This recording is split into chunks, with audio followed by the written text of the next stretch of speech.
Alright, David, I want you to call stop on here. This has a bunch of patterns, you know, circles, stripes, anything like that, okay? Just call stop. Stop. Here we go. Take this card. I want you to show everyone just like shine, do not tell me, okay? Alright, now just having a vague idea. I think you're thinking of red circles, right? Okay, okay, it's fine, it's fine. I just want you to keep imagining what's on those cards, okay? Do you see that anywhere here on me today? Anywhere? No? Okay, here, just picture that on here. I can help you out a little bit, okay? Is this what you have on the cards right now? Why don't you tell everyone what those cards are? Green stripes. Okay, thanks. Let's give these two a hand. You guys are awesome. Alright. Now, judging from the surveys that we took in class, it was pretty clear that not many of you have seen any tricks live within the past year. And for a lot of you, a lot longer than that. This trick in particular showed how the arts can help heighten your creativity, while many others demonstrate the skilled use of sleight of hand and misdirection. The reason I did this trick for you is because all of you on the surveys had requested that I do something up here on stage today, which is why I wanted to do this. That also showed that we all have an interest in this topic of magic as an art, and so that's why I wanted to perform for you. This art of magic, however, is just one of the many forms of art that we have in society today. The purpose of this speech is hopefully to convince you to further expose yourself to art, and I'll be using magic in its art form to base this whole thing off of. Now, hopefully by the end of this, I'll have at least convinced some of you, just whenever you see someone with a deck of cards or playing music downtown or anything, just go up and just ask them to show you something. Now, before we get into discussing why magic is such an art, I'll discuss what art really is, what benefits come from art, and also why magic and sleight of hand is an art. Okay, so first of all, what is art? According to dictionary.com, it's the quality, production, expression, or realm, according to aesthetic principles of what is beautiful, appealing, or of more than ordinary significance. And I thought that was really complicated, didn't mean anything, so I tried to find a quote from someone. This is by Aristotle, who was a Greek philosopher. And he said, "The aim of art is to represent not the outward appearance of things, but their inward significance." And that's kind of what we're going to focus on, art's inward significance, what it really has a deeper meaning to. I feel that art should tell a story. It should have a beginning, a middle, and an end. It should have characters, conflict, it should have plot, and then a conflict in the end should be resolved. I'll talk about that a little bit later, but going off of a piece of art that probably we all know, that would be the Mona Lisa. I googled Mona Lisa interpretation, and I got 586,000 different sources of different interpretations for that one piece of art. And this really shows that art can really have a deeper meaning to each and every person on a little bit of a different scale. So now we wonder why, if art's so awesome and great, why is it always the first to go in schools? Why do we see people downtown performing and we look down on them, saying, oh, they're homeless, they can't do anything for a living? Well, this kind of brings us to our next point, the benefits of art. Why should we even care about this? According to the SATs, students taking courses in music performance and music appreciation scored higher on the test than those with no arts participation. The scores range anywhere from 53 to 61 points higher on the verbal test, and 39 to 42 points higher on the math test. And that was taken from the College Entrance Examination Board from Princeton, New Jersey.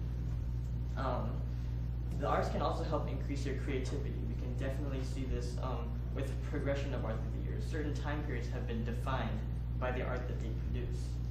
Arts can also help increase your coordination and your dexterity. I know, speaking from personal experience, I played a lot of instruments. Right now I play guitar. And it really does help your finger muscles and your hand muscles and your coordination all kind of work together, because you're training your hands and your mind to do things that you wouldn't normally do, and that can help you in your day-to-day life. Well, now that we discussed what art really is and some of the benefits that come along with it, why does magic even qualify for this form of art? Well, first of all, we talked about that art should tell us a story. Now we're going to talk about, we're going to take the example of the shirt trick that we showed at the beginning on how that kind of told a story. I found an article. It was 3 Steps to Creating Dramatic Magic. It was by Andrew May. He said that first the premise is introduced, the stakes are elevated, things are made complicated, and then everything is resolved. Now, applying this to what we just saw, the story started when I first walked Then something had to happen to make the outcome seem a little bit uncertain, and that was when I falsely guessed that I guessed red circles. I knew the card said green stripes the whole time, but I guessed that to create a little bit of a conflict and a little bit of uneasy tension. Now, because the outcome is uncertain, the audience wanted to see it resolved. I don't know if that's true in this case, but normally people want to see the conflict resolved. And anytime you hear a good story, there's always a good element of surprise.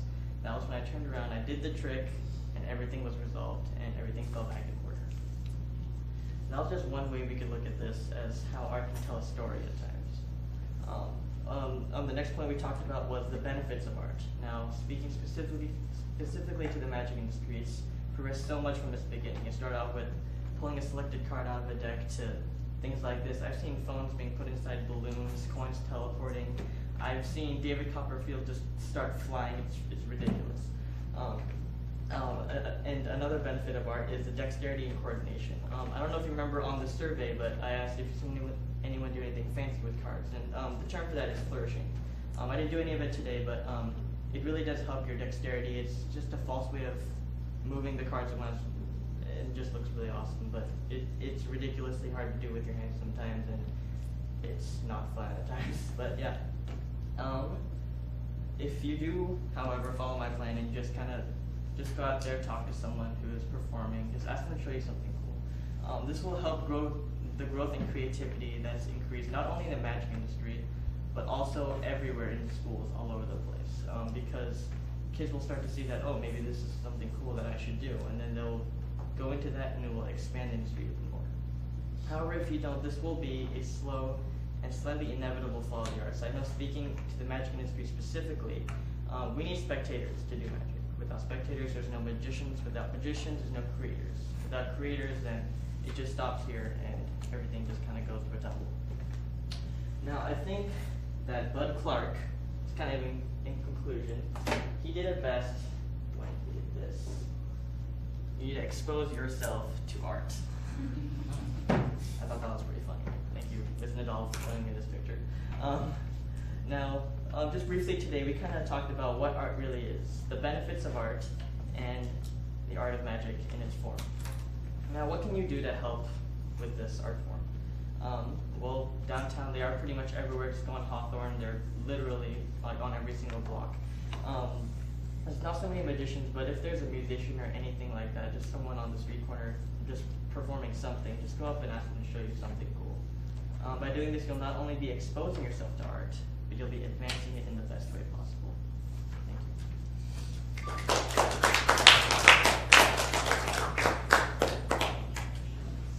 Take a minute or two to write your comments, and then hopefully he will entertain questions. Gabriella. Okay. When did you start doing magic? I started just about a year ago, around actually this time of year, in the winter. So I've been at this for a good 12 months. David? So, what, like your beginning trick in the introduction? So what made you choose that one? Was it like? I felt that it was more of a storytelling one than some of the other ones, because most of my tricks are just quick card tricks that I can kind of show, but there's not really a lot of anything that can go with that. So I felt that was a little bit longer, had a little bit of plot to it. Did you have to practice it a lot, or was it kind of? When I first learned it, I did have to practice it quite a bit, but after maybe a couple hours, I was fine.